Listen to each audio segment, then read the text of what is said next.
Mr. Speaker, our new plan builds on the work already done to take back control of our borders, building a system that upholds our reputation as a country where criminality is not rewarded.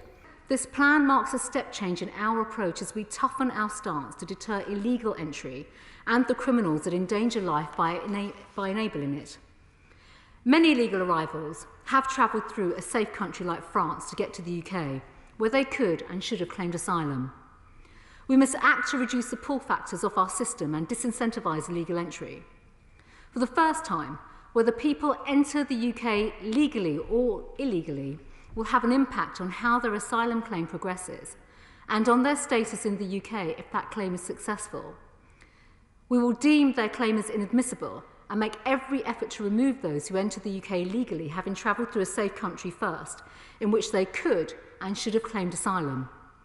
Only where removal is not possible will those who have successful claims having entered illegally receive a new temporary protection status.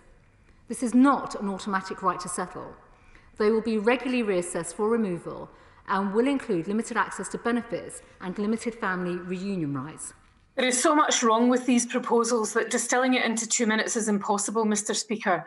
What person, what government with an ounce of compassion or respect for international law would even consider, as they are doing, casting vulnerable people off to an island using an offshoring system that in Australia's case has been described by the UN as an affront to common decency?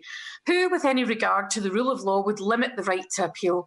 The high success rate of asylum appeals clearly shows the Home Office are getting these decisions wrong too often.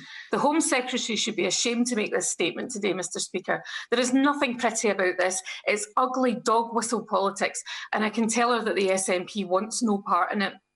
More importantly, Scotland will not live with the associated shame of this.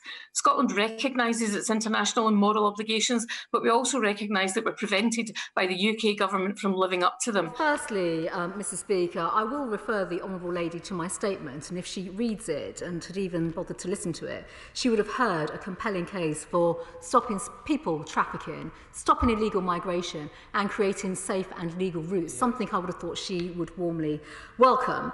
She speaks about our plans not being in line with the Refugee Convention. Well, again, if I may, Mr. Speaker, I would like to correct her.